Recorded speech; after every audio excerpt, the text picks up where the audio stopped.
3 years of silence ended with one text, "My treat." I should have known what that meant before I sat down. The bill came in a black leather folder, and my father, Robert, picked it up, opened it, glanced at the total, and slid it across the table to me. "My name is Maya. I am 29 years old, a freelance UX designer in Portland, Oregon," and I looked down at the number before I looked up at him. $4,386, mostly lobster, mostly wine. Robert smiled, the same warm smile from his text 3 weeks ago, and said, "You're back in our lives now, sweetheart.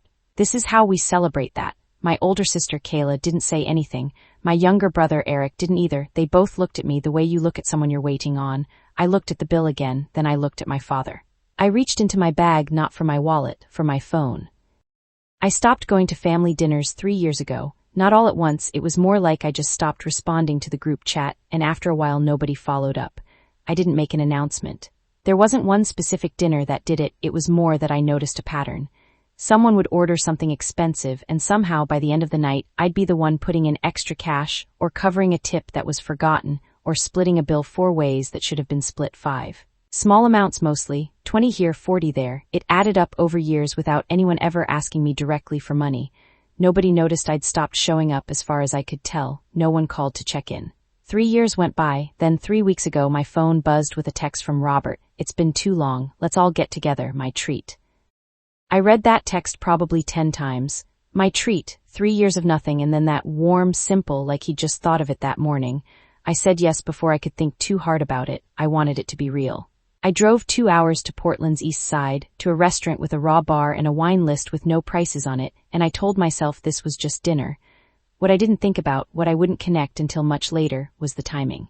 3 weeks before that text, I had posted on LinkedIn about landing a new client. I'd been proud of it. 8 months of freelancing, inconsistent income, and finally something that felt like progress.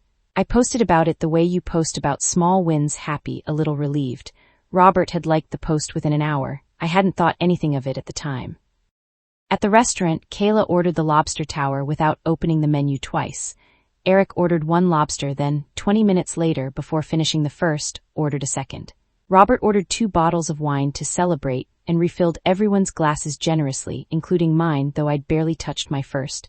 I ordered a salad, dressing on the side, an old habit from when I was tracking every dollar and it had just stuck. My grandmother, Alina, who I hadn't seen in 3 years either, ordered the soup, the cheapest thing on the menu, and spent most of dinner just looking at me, like she was trying to memorize something. At one point she reached into her purse and took out a small plastic sleeve with a photo inside me, maybe 6 years old, missing a tooth. She slid it across to me quietly while everyone else was talking about the wine. I held it in my lap for the rest of the meal. When the bill came, the table got quiet in the specific way tables do when everyone is waiting for someone else to move first. Robert opened the folder, looked at the total, and didn't react the way I expected. He didn't wince, didn't do the math out loud. He just smiled and slid it toward me. "You're back in our lives now, sweetheart. This is how we celebrate that." I looked at the number, $4,386. I looked at Kayla and Eric, who were both looking at me with the specific patience of people who already knew how this was going to go. I took out my phone. I opened LinkedIn.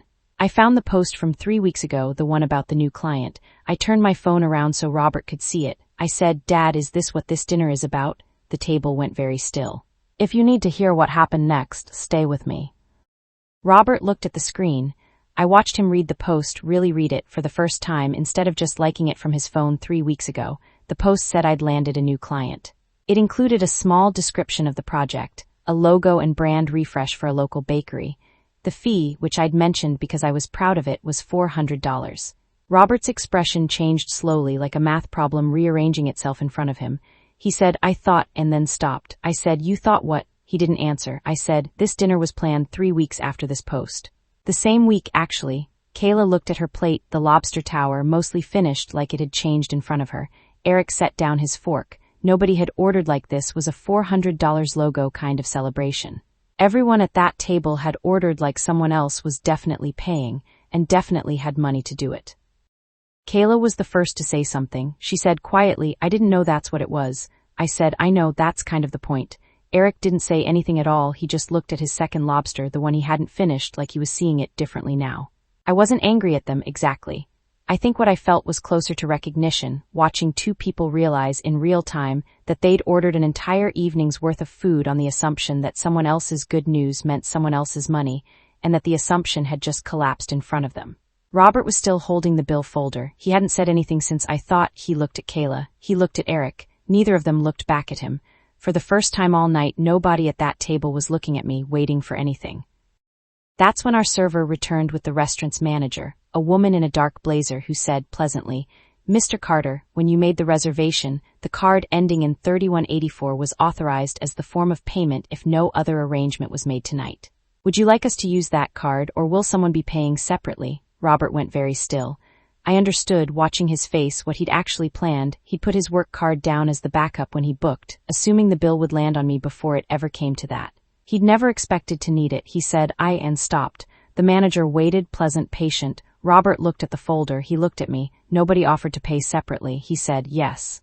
Use that card." He didn't have a way to say anything else, not in front of Kayla and Eric, not after everything that had just been said. The manager smiled and walked away. Robert set the folder down. He didn't pick it back up. I reached into my bag and took out my wallet. I counted out cash, enough for my salad and grandma's soup, plus tip, laid out neatly on the table next to the folder Robert wasn't touching anymore. I said, "This is for mine and grandma's." Nobody objected. I stood up. I picked up the small photo Grandma had given me and put it carefully in my bag next to my notebook where it wouldn't bend. I said it was good seeing everyone. I meant it mostly. I had genuinely wanted to see them, even if the evening hadn't been what I'd hoped, even if some part of me had known, walking in, that it might go this way. Grandma reached over and squeezed my hand once before I straightened up and held on for just a second longer than usual. Robert said, "Maya," I said, "I'll talk to you later, Dad." I don't think either of us believed that exactly, but it felt like the right thing to say on the way out, the kind of sentence that lets a room exhale. I walked through the restaurant, past the smell of butter and candle wax I'll probably remember for a long time, and out into the parking lot, where the air felt cooler than I expected. It's been 1 year. I haven't heard from Robert, Kayla, or Eric since that dinner. No calls, no texts, nothing in the group chat I quietly left months ago. I used to think that would feel like a loss. It mostly doesn't, and that surprised me more than the dinner itself did. What changed is Grandma. She calls me twice a month now just to talk about her garden, about a show she's watching, about nothing important, which is exactly why it matters. She visited my apartment a few months ago and brought another photo from that plastic sleeve in her purse. The two of us at a birthday party I barely remember, both of us laughing at something off camera. We found a spot for it on my bookshelf, right next to the first one.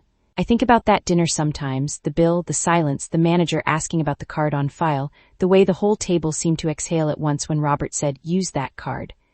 Mostly I think about Grandma sliding that first photo across the table while everyone else talked about wine, like she'd been waiting all night for the right moment.